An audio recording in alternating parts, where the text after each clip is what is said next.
Hey guys, today I'm doing my Hit It or Quit It Thoughts on Hauls number 56. If you guys have never seen one of these videos from me before, I'll have my playlist linked down below. And basically I'm going to be reviewing all of the products I featured in a haul video from 10 months back to let you know my current thoughts on those products. Oftentimes when you see something featured in a haul, you never hear it mentioned again unless it's in a favorites or in empties. So what I like to do in these videos is review every single item that I hauled. My inspiration for this series is It's Kirsten and her What I Thought on Stuff I Bought series. I will have her channel and her playlist linked down below. A lot of other people are doing this series as well, which I think is awesome and can be very helpful. And I will also link down below my original haul video, and I will list and link all the items that I mentioned. So I purchased a few things from Sephora, and I really wanted to get this 100-point perk of the CoverFx Mattifying Primer. So this is something that I have tried out before. I had purchased one of these from eBay for like $5, and it was something I enjoyed, but I didn't know if I loved it enough to get the full size, so I wanted to get another little mini. And of course, to get this 100-point perk, I had to purchase something. And I think that week, one of these Sephora weekly wows would be that their lip masks were on sale half off. So it was only $2.50. Again, because I did buy this for $5 on eBay, it felt worth it to me to spend $2.50 and get something extra and a teensy bit of Sephora points. So I did try that lip mask. It didn't do anything for me. I definitely don't see the purpose in those, and it's not something that I would repurchase. As you can see, I still have this little mini here, which means I have not used it yet, unfortunately, but again, this is something that I've tried before. And little spoiler, this is going to be in my spring project pan coming up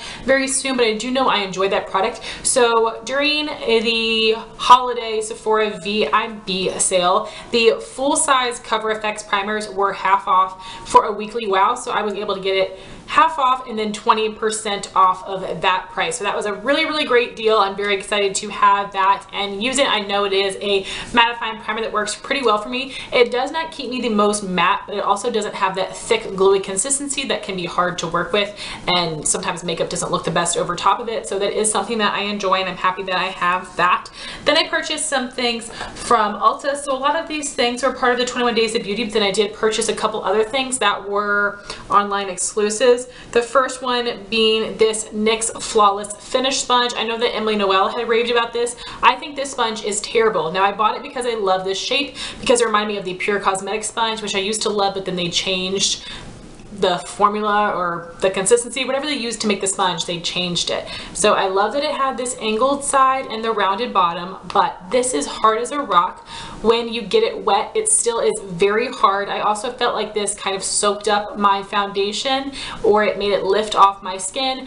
I did like this okay with moisturizer and whatnot, but I don't need it for moisturizers, and then I'm worried that it's sucking up all my skincare. So this is something that I've held on to, but I haven't used it in a while, and I think it's terrible. I absolutely recommend the Real Techniques sponges or the original Beauty Blender over that one. Then I had also purchased the e.l.f. HD Under Eye Setting Powder, which they have now repackaged and renamed the Smooth and Set Under Eye Powder. I think it's okay, but it's not great. It can look a little dry under my eyes, and it can create some intense white cast if I apply too much. I definitely prefer the Dermablend and the Laura Mercier Translucent Loose Powders, and even though the price difference is significant, I much prefer those. I will not be repurchasing that one. Then I did buy a couple Urban Decay singles. So these are originally 20 bucks. They were on sale 50% off, meaning I got them for $10. So I have the shade Spike, which is this matte orange, and Relish, which is this matte red. I have not used either of these, which is so shameful. Now I am still really happy to have these because these have been on my wish list forever. So it was a really great deal. I need to make myself use them this fall. That is going to be my goal. But I know that I love Urban Decay eyeshadows. I've got a few other singles, and then I do have several palettes as well. So I'm still happy to have them, but it's a little embarrassing I have not used them. The other beauty steal that I took advantage of would be MAC Fix Plus. So this was also on sale half off, and I am down here, and I just started using this recently, and I really did fall back in love with it. You guys know I tend to put on a lot of complexion products.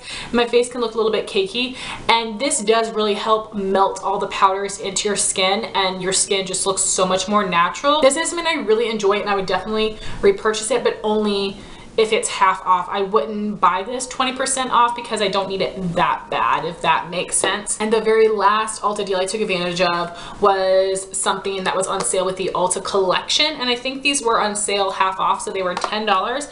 This is the Ulta Beauty Large Z palette. So normally Z palettes are $20, but the design right here is part of the Ulta Beauty collection, so it counts as a drugstore product. So I can use drugstore coupons on this, which is amazing. So if you're wanting to get a Z palette, I just recommend buying this one from the Ulta Beauty collection because you can get a much better deal on this one than you can any of the other styles, because you can buy one get one half off deals and 20% off coupons on top of that, or buy two get two free. The Ulta brand always has amazing deals, so I definitely recommend this palette. It's just as good quality as the rest of them.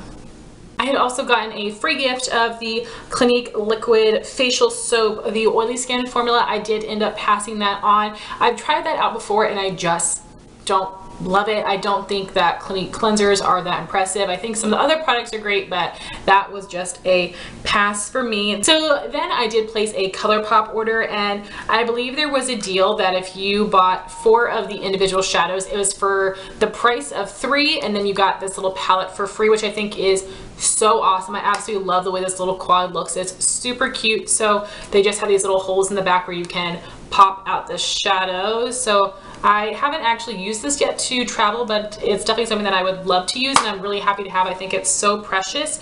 And then the eyeshadows that I purchased would be Comeback Kid, 20 something, Burner, and BPM. This one does have a huge chunk taken out of it because I was trying to pop it out of the packaging and I accidentally dug my nail in there, so that was very upsetting to me because like that's not cute to look at. Luckily it didn't mess it up completely, but like that's a bummer. But I haven't used any of them. That is a shame. This entire palette is in my chopping block for 2019. If you guys have not seen that, I'll have my videos linked up in the cards. I just need to use my ColourPop singles more. I just hardly ever use them, and I need to because I know they're good quality. Then I had gotten a free ColourPop Super Shock Shadow, and I chose the shade Threes of Cloud. It's an ultra metallic finish. I haven't used this one yet either, which is terrible. I'll definitely try to use it this fall.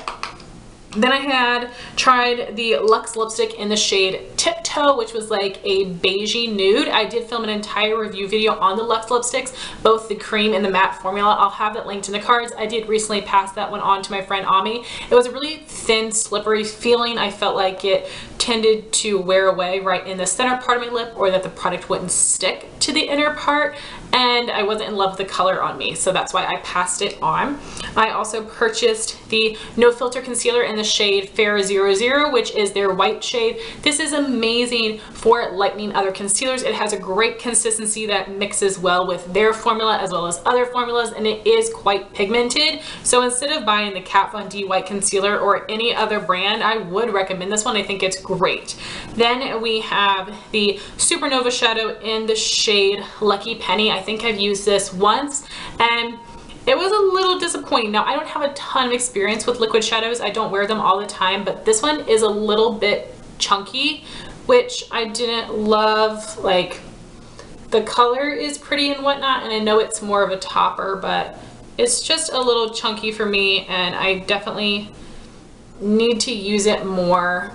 And sometimes these can lift off my shadow underneath, and again, they're not pigmented enough to wear on their own, so pretty product, not a must-have because of the formula. Then I purchased 4 nail polishes from 90 Lacquer, which is an indie brand created by JessFace90, who is an amazing nail polish blogger and YouTuber. And I had gotten some polishes from her spring collection, as well as a polish that had been on my wish list for a while.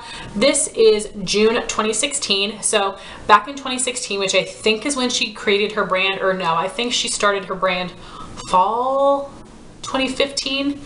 I can't quite remember, but anyway, in 2016 she would create a polish for every single month, and then luckily she kept them around so we could purchase them. And this one is June 2016, which is a beautiful purple, and this does have some nice silver pieces in there, holographic pieces. It's very pretty. And then the other 3 were from her spring collection. So this one is Budding, which is a beautiful green shade. It's got some yellow in it, but it isn't quite lime green, grass green. This was very, very different for me, and it's not like a holy grail or anything, but I did end up really liking that one, and I am happy to have it. Then these other two ended up in my yearly favorites, which I'll have linked up in the card. This first one is Robin's Egg, which you guys know is one of my favorite kinds of blues. Then you've got some, it looks like hot pink shard glitter, some smaller gold shard or rose gold shards, and then some really, really tiny holographic pieces in there. This one is just so beautiful on the nails. And the last one, you really can't tell in the bottle. This one's called Cottontail. It looks more just like a gold, but it actually is a lot more, has a lot more pink to it. It looks like what you see in the neck here. Stunning, such a stunning metallic polish. It has some holographic pieces in it as well. Absolutely love this one. I love all of Jess's polishes in general, but I love all four of those, especially these two. They're just very unique and great formulas. Then I was lucky enough to win a giveaway from Callie, or But First Coffee, and there were a ton of products in this giveaway, but I actually did not keep everything. I ended up gifting a good bit of things to my friends, so there were a ton of products from NYX, Benefit, and the entire Urban Decay Hi-Fi Shine lip gloss collection. So starting with the NYX products, the things that I kept would be the Butter Gloss in Creme Brulee. I had this before, but mine had gone bad, so I was happy to have another one. This is a really nice peachy, slightly pink tone nude lip gloss for me. This is my favorite lip gloss formulas because it does have a nice medium opacity. It's very smooth on lips. It doesn't feel thick or sticky. Absolutely love this one and recommend it. The other thing was part of a set with some glitters I did pass on, but I did keep the glitter primer. Previously, I've used the e.l.f. glitter primer, and I think this one is a little bit better. It's a little tackier, helps shadows stick to the eye, and this is just a mini size, but this is all I need, and this will last me forever. So this is a great product I'm happy to have. And the other item was a deluxe, and the other item was a travel size of the NYX Dewy Finish Setting Spray. I did have that one in my winter project pan, which I'll have linked up in the cards. That was really nice. It didn't leave any glitter particles on my skin, which I know sometimes illuminating setting sprays can do, but it just helped my makeup melt in a little bit better. I don't notice that it made my makeup last longer, but it did mist pretty nicely. It was a good product, but it's not perfect for my skin type, so it's not something that I would purchase, but I was happy to try it out. I also received a bunch of brow products from Benefit, which was amazing, and I was not thinking about it when I entered because sometimes Benefit will send you the entire color range, but then Benefit is luckily one of the brands that actually sends out replenishments to people, especially of their brow products, and she has brown hair, so all of the brow products I received were in the shade 3 or 4, so obviously that meant they were too dark for me, so I did end up passing those on to my friend Ami, so I was glad I was able to share those with her. So the items I was able to keep and test out would be the Benefit Highbrow Pencil, which I think has a great formula. It's very creamy, it's very easy to blend out, but it is super pink. I think if they could make another one that was more of just like a light cream, like a neutral undertone cream, that would work for more people. I know they have a glow version, but I don't want that either. If they could just come up with another shade of highbrow that was more universal, I think that would be awesome. So unfortunately, I did just recently end up passing that on to a friend because I just wasn't in love with the color personally. And then she did send me the full size, but right now I'm using this little mini of the Urban Decay, not Urban Decay. And then she also sent me the full size, but I have the little mini I'm using right now of the Benefit 24-Hour Brow Setter, which is just their clear brow gel, but it does have a plastic bristled wand, which is definitely unique for brow gels. They tend to be natural bristled, and I do really enjoy this. It does help hold my brows in place and helps to comb them out, so this is definitely a good product that I would recommend, but I do think I like the Anastasia a little bit more. Then out of all of the shades of the Urban Decay Hi-Fi Shine lip glosses, I only kept 3, and they were Cream Finishes, Fuel, Rapture, and Backtalk. I did film an entire review video on these as well, which I'll have linked in the cards. I've decluttered all of them, and I did not like these lip glosses at all. I felt like the product ate away at itself. It would wear away really quickly. It would get patchy. It would gunk up on my lips and it wouldn't feel smooth. I felt like I had to constantly reapply it to get it to like look and lay nice. I just could not stand this formula. I don't understand why so many people really enjoyed it. So I did pass those on to a friend, and I'm so glad I only kept and tried 3. That way I was able to give all of my friends a ton of brand new glosses. So it was a shame I did not enjoy those as much as everyone else did. Lastly, we have my Sephora Play from April of 2018. So I believe I had some foil packets of the Living Proof Perfect Hair Day shampoo and conditioner. I don't think I've used that one yet. Most of the time when I try shampoo and conditioner foil packets, they're just okay. I never fall in love. A lot of times the shampoo is too conditioning for my oily roots, and I don't know if there's ever gonna be a high-end shampoo and conditioner I would feel are worth the money. Then for my skincare product, I had the Drunk Elephant TLC Sukari Baby Facial, 25% AHA, 2% BHA. And this looks like a great size. I have not tried this yet. Things like this kind of scare me because I'm not sure how to use them. It just says use once weekly, apply an even layer to clean dry skin, leave on 20 minutes, rinse thoroughly with warm water and pat dry, follow with oil for best results. I just need to use this. You guys know I'm terrible with using non-essential skincare products. Like I can use cleansers, toners, moisturizers and serums, but like anything beyond that, like I'm not good at. So I need to make a point to use that. I can't believe it's already 10 months old. That's very sad. And then I forgot to pull it out. It's in the shower. I'm using this right now. It is the Philosophy Purity Made Simple Pore Extractor Mask. I didn't really notice much in my skin, but this is a really nice clay mask that is very easy to apply. It dries down, you rinse it off. It's really good for people that do have oily skin or large pores, but I just need to like make a specific note to pay attention to my skin both before and after, and I haven't really done that yet. Then I got a deluxe sample size of the Peter Thomas Roth Skin to Die For Primer. This is going to be in, I think maybe either my summer or fall project pan of this year. I have tried a foil sample of this though, and this is one of those thick, almost gluey-like matte primers that does not work well with all moisturizers. It doesn't work well with all foundations. You have to be very careful when applying it. What I've found with these is that if you try to warm it up in your hands and then just press it on your face, that works much better. I felt like in some areas my skin looked too dry, and then I still got really oily, and I'm just applying this on my T-zone. Products like this just don't work for me, but I'm hoping that since I have this, when I test it out in my project pan, I will be able to find a way to make it work. So if you have suggestions, please let me know. Then I did get a little mini of the Urban Decay Hi-Fi Shine Lip Gloss in the shade SPL, which was like an iridescent pink color. I did end up putting that in a giveaway because, as I told you, I didn't love that formula. Then I had gotten a Sephora Rouge Cream Lipstick in the shade number 4, the red. I believe this was a repeat product for me, so I put that in a giveaway as well. I know that reds are essentially universally flattering. You're not going to have to worry about them being too light for anybody's skin tone, but I don't wear red very often, and we get a lot of reds in Sephora Play. So guys, those are all of my thoughts on the items I hauled 10 months ago. As always, it is very embarrassing to see the amount of products I have not tried yet. I need to what would be a really scary, sad thing is to pull out everything from my collection that I've never used before. You're going to get a lot of shadows, most likely. Some lippies, but a lot of shadows, and then make myself try them.